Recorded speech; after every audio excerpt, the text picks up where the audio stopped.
A little boy sat under a giant oak tree every Saturday. His grandmother thought he was hiding from bullies. His teacher figured he was catching up on reading. His mother assumed he just liked the quiet. Nobody knew the real reason. Every Saturday, right around noon, the boy sat down with his back against the bark, pulled a folded piece of paper from his pocket, and whispered the same 4 words. "Dad, I got another A today." His father had been gone 3 years by then. A construction accident nobody saw coming. But the oak had been their spot before that, the place they used to sit after Little League, eating gas station popsicles and talking about nothing important. So the boy kept coming back, kept talking to bark like it might talk back. It never did, but somehow he always left feeling lighter. Strange, isn't it? Sometimes people don't cry beside graves. Sometimes they cry beside trees. And that reminds me of another story, one that didn't start with grief at all. It started with laughter in a small farmhouse kitchen, and it ended with license plates from nearly every state in the country parked along a dirt road that used to see maybe 3 cars a week. Her name was Eleanor Voss, though most of the county just called her Ellie. She'd lived on the same patch of land outside a town called Marrow Creek for 43 years, 39 of them married to a man named Earl. Earl Voss was not, by any stretch, a remarkable man. He forgot their anniversary 4 years running. He burned pancakes so often the smoke detector had a name. He called it Karen, and nobody ever asked why. He told the same 3 jokes at every family gathering for 2 decades, and somehow they still landed, mostly because of the way he'd wheeze through his own punchlines before he even got to them. He worked the land. He fixed what broke, badly at first and then eventually well, because Earl believed the only real way to learn anything was to break it a few times first. He was, by his own admission, decent at most things and excellent at absolutely nothing, which he'd usually follow up by pointing out that Ellie married him anyway, so clearly her judgment couldn't be trusted. He also had a habit of naming things that shouldn't have names. The tractor was Big Susan. The leaky faucet in the barn was Gerald. Even the mailbox, dented by a runaway basketball sometime in the 80s, answered to Wendell, at least in Earl's telling. Ellie used to roll her eyes at all of it. Now she found herself talking to Wendell sometimes, just to hear herself say a name Earl used to say. They never had children of their own, a fact that used to sting, then softened into something else over the years, something closer to peace. What they had instead was each other, a sagging porch swing, a dog named Butter who'd been dead almost as long as she'd been loved, and an old oak tree at the edge of their property that Earl's own grandfather had planted before either of them was born. That tree had watched their wedding photos get taken beneath its branches. It had held a rope swing 3 different children learned to fly from, none of them theirs by blood, all of them theirs by every measure that mattered. It had sheltered half the town during a tornado warning in '91. It had simply been there, the way old things are, until nobody in Marrow Creek could picture the skyline without it. Nobody expects it to be quiet. That's the part people never prepare for. Earl got a cough in October that wouldn't quit. By December, the doctors had a word for it, and by February, they didn't have much else to offer beyond comfort. There was no dramatic collapse, no ambulance racing down back roads with sirens splitting the night. Just a hospital room, a window with a decent view of a parking lot, and Ellie's hand wrapped around his for 3 days straight. He wasn't afraid, or if he was, he didn't let her see it. Mostly he cracked jokes at the nurses until one of them started bringing him extra pudding cups out of what Ellie suspected was equal parts affection and self-defense. On the last night, he got quiet, really quiet, in a way that wasn't like him at all. He looked at her for a long moment, like he was trying to memorize her face from a distance he already knew was coming. Then he said the only thing that mattered. "Promise me you'll never let this land forget me," she promised. She didn't fully understand what she was promising. Not yet. Everyone in Merrill Creek expected a plot at Restwood Cemetery, next to Earl's parents, under a granite headstone, with his name and dates and maybe a little etching of a tractor, since that felt about right for him. Instead, Ellie stood at the funeral home and asked for cremation. The room went quiet in that particular way small towns go quiet, polite on the surface, buzzing underneath. By the time the casseroles started arriving at her door, so did the whispers. "She's just trying to save on the plot," someone murmured at the grocery store, loud enough to carry. "She never really loved him, not the way she pretended," said another. In the pew 3 rows back at the memorial service, not quite low enough. "Poor thing's finally lost her mind out there all alone," said a third, shaking her head like she'd already written the ending. Ellie heard every word. She said nothing back. She just carried the small brass urn home in the passenger seat, buckled in like it might need the seatbelt, and set it on the kitchen table where Earl used to burn the pancakes. For 3 weeks the urn sat there. Ellie would talk to it sometimes, mostly complaining about the weather or asking it why the tractor wouldn't start, the way she always used to ask him. Then one morning she carried it out to the oak. It made sense to her in a way she couldn't fully explain to anyone who asked, and plenty of people asked. That tree had held every important version of their life. The wedding photos, the rope swing, the picnics that turned into arguments that turned into laughter again by dessert. It had sheltered them through storms, both the kind with wind and the kind without. She wasn't foolish enough to think ashes would help something grow. A neighbor who'd once worked as a landscaper had gently warned her, months earlier at a church potluck, that cremated remains carry a heavy concentration of salt and mineral content that can actually damage a tree's roots if buried directly against them. Ellie had taken that seriously. Instead of digging into the roots themselves, she worked with a groundskeeper from 2 towns over who blended the ashes into a proper memorial soil mixture, then buried it a respectful distance from the trunk, marked with nothing but a small flat stone. It wasn't about making anything grow from him. It was about making sure that whenever she stood under that tree, some part of her still felt like she was standing beside him. Word got around, as it always does in a town where everyone's business is everyone's business. Neighbors laughed behind cupped hands at the feed store. Someone at church said, loud enough to be heard 3 pews over, that the poor woman had buried a bag of dirt and called it a memorial.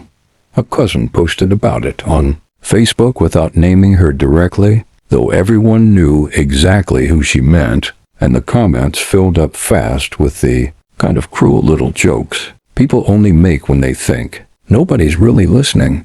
Somebody even drove past slow enough to film the tree through their car window, posting it with a caption that read simply, "Crazy widow strikes again." Not everyone was unkind. Old Roy Halvorsen, who'd farmed the land next to Earl's for 30 years and had exactly 0 patience for gossip, stopped by one afternoon, looked at the tree for a long moment, and said, "Well, if Earl grows back as an acorn, I'm charging the squirrels rent." It was the first time Ellie had laughed since the funeral. She kept visiting the tree anyway, rain or shine. Mockery be damned. Weeks passed. The gossip, as gossip does, eventually thinned out and moved on to someone else's business. But something odd started happening at the tree. At first it was small, a bundle of wildflowers, left at the base with no note. Then a folded letter, tucked into the bark's deepest groove, water-stained like it had been read in the rain. Then a pair of dog tags, half buried in the soil beneath the memorial stone. Ellie didn't recognize any of it.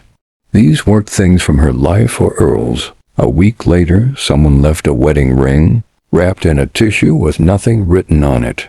Then a child's drawing of a house with 3 stick figures and a dog, the paper gone soft from a light rain. Then a folded veteran's cap, placed gently against the trunk, like someone had set it down and stood there for a long time before walking away. Ellie began watching from the porch, quietly, trying to understand who these people were and why they kept coming. They weren't tourists. They didn't take photos or linger for selfies. They came alone, mostly in the early morning or right before dusk, sat for a while at the base of the tree, and left without a word to anyone. Nobody explained it. Not to her, and not to each other. It was as if the tree had started pulling people in on its own, one grief at a time, and none of them quite knew why either. One evening, Ellie finally worked up the nerve to ask. A young man in a National Guard jacket was sitting at the base of the trunk, head down, hands folded, like he was praying or just resting. She walked over slowly and asked, as gently as she could manage, why he'd come. He looked up, surprised, like he hadn't expected anyone to ask. Then he said something Ellie would think about for weeks afterward. "I don't really know," he admitted. "A buddy of mine mentioned this place. Said it was somewhere you could just put something down for a while. I've been carrying something a long time. Figured I'd try." He didn't say what it was. Ellie didn't ask. She just sat down a few feet away, close enough to keep him company, far enough to give him room, and let the two of them share the silence until he was ready to leave. That night she stood at the edge of the property for a long time after he drove off, staring at the tree in the dark, wondering what exactly Earl had started without either of them meaning to. It took Ellie almost 2 months to find the reason, and when she did, it came from the last place she expected. She was clearing brush near the base of the trunk one afternoon when her hand brushed against something solid, half buried under leaves and dirt.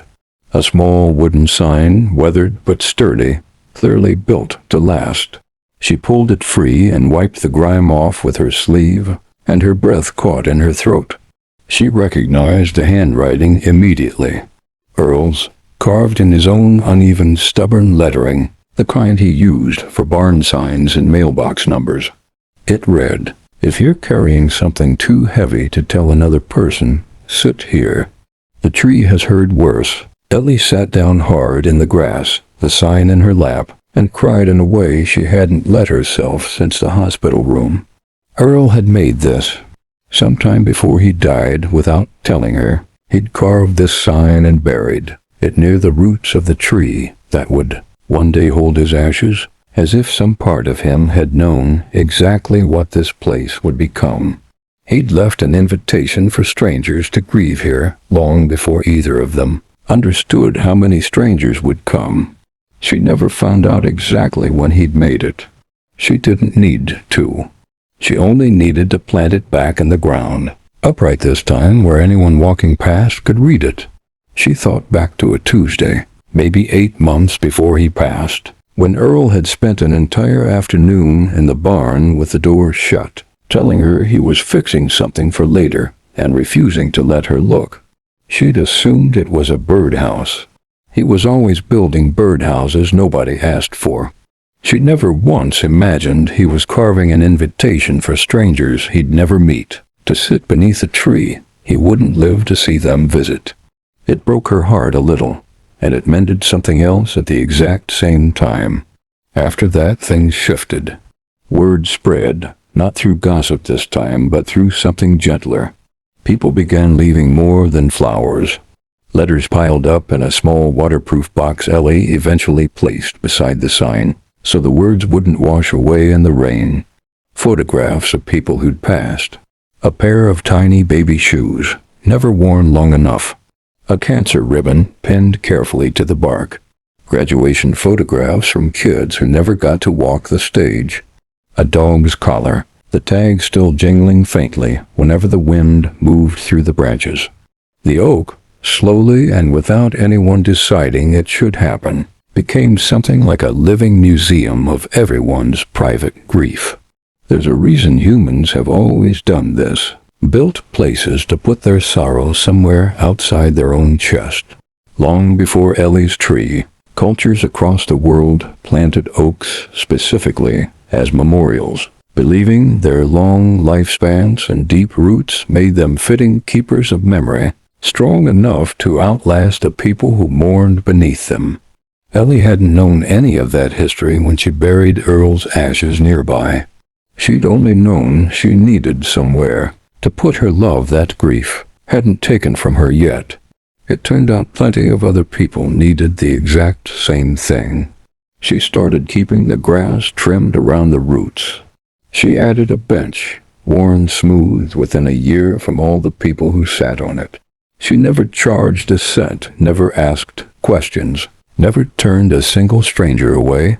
Some evenings she'd walk out just to read what people had written. A mother thanking a son who never made it home from overseas.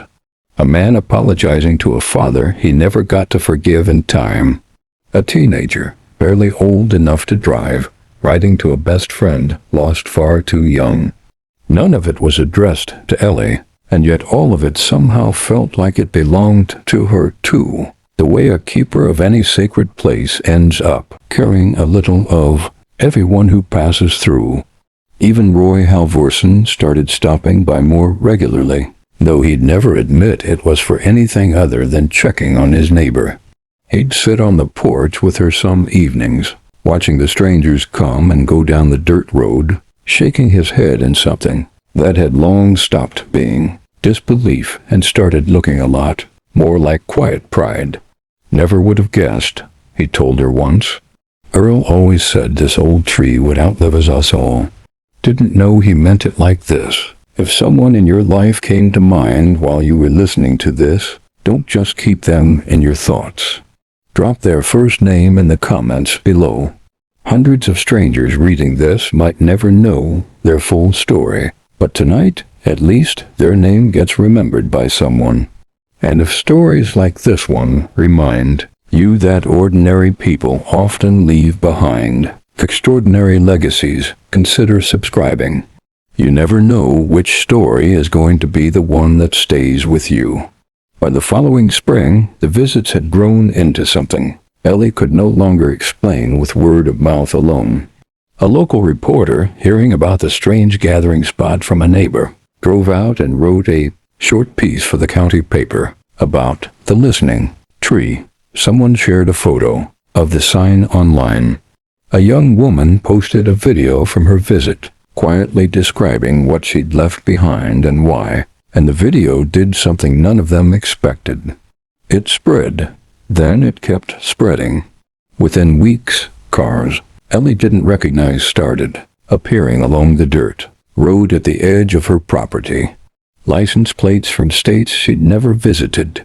People traveling 6, 8, 12 hours just to sit under one old oak tree and read. A hand-carved sign left behind by a man who burned pancakes and forgot anniversaries. It wasn't the ashes that drew them. Ellie understood that now. It was the permission Earl's sign had given strangers something most of them had never been offered anywhere else, an invitation to simply sit down and be heavy for a while without needing to explain themselves to anyone. Thousands came over that first year, not to see a grave, to be heard by something that couldn't judge them. Some drove through the night just to arrive at sunrise, when the road was quiet and the tree cast long shadows across the grass. Others came with entire families in tow, kids running between the parked cars while grandparents made their way slowly up the path, leaning on canes and each other. A few came back a second time, then a third, treating the visit less like a pilgrimage and more like a checkup, the way you'd return to see an old friend who always somehow knew what to say. Ellie kept the waterproof box stocked with fresh paper and pencils, refilling it every week without being asked. She never read what people wrote unless they left it open for anyone to see. Most people folded their letters closed. She respected that. Grief, she'd learned, didn't need an audience to be real. It just needed somewhere safe to land. One afternoon in early autumn, a little girl walked up the dirt path holding a small tin container with both hands. Careful the way children are when they know something matters more than they can name. Her mother stood a few steps behind her, letting her lead. The girl set the tin down gently near the base of the tree, next to the sign, and looked up at Ellie, who happened to be trimming the grass nearby. "Can trees remember people?" the girl asked. Ellie knelt down slowly, her knees protesting the way they always did now, and thought about the question longer than she needed to. "No, sweetheart," she said. "People remember people. Trees just help us stay long enough to listen." The girl nodded, like that answer satisfied something she hadn't known how to ask for. Then she sat down at the base of the trunk, right where hundreds of strangers had sat before her, and talked quietly to a father she'd lost too young. Ellie stood back and watched, and for the first time in a long while, she let herself cry without trying to hide it. The girl's mother lingered afterward, watching her daughter from a respectful distance, the way parents learn to do when grief needs room to breathe. When the girl finally stood up, brushing grass off her knees like nothing unusual had happened, her mother mouthed a quiet thank you to Ellie, the kind of gratitude that doesn't need volume to be understood. Ellie just nodded. She didn't have the words for what she felt in that moment, watching a total stranger's daughter find something under Earl's tree that she herself had been searching for since the hospital room. But she didn't need the words. The tree had already said everything that needed saying. Years passed the way they do, quietly, and then all at once when you look back. The oak grew larger, its shade stretching further across the property each summer. The bench beneath it wore smoother with every visitor who sat down. Ellie grew older too, her hair fully silver now, her hands slower on the garden tools, but her mornings still started the same way they always had, a walk down to the tree, a moment beside the small flat stone, a quiet word to a man who'd been gone a long time and somehow still felt close. Thousands of strangers had visited by then. Thousands of names had been left in that waterproof box. Thousands of stories nobody in Merrill Creek would ever fully know. And somewhere in the middle of all that grief, Ellie finally let herself smile without guilt. They'd laughed at her once. They thought she'd buried a bag of ashes beneath an old oak tree and called it dignity. They never realized she'd planted something else entirely. Sometimes on quiet mornings, when the road was empty and the dew hadn't burned off the grass yet, Ellie would sit alone on the worn bench before the first visitors arrived. She'd rest her hand on the little flat stone, feel the cool of the morning air, and talk to Earl the way she always had, complaining about the tractor or the weather or the state of the garden fence. She liked to think he could still hear her, not because she believed the tree remembered him exactly the way that little girl once wondered, but because somewhere in all those letters, all those names left in a waterproof box, all those strangers who found a little piece beneath his branches, some small piece of Earl Voss kept getting remembered over and over by people who never even knew his name.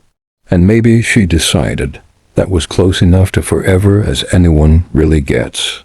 Some people leave behind houses. Some leave fortunes. Some leave businesses with their name on the door. But every once in a while, someone leaves behind a place where broken hearts learn how to beat again. And that might be the rarest legacy there is.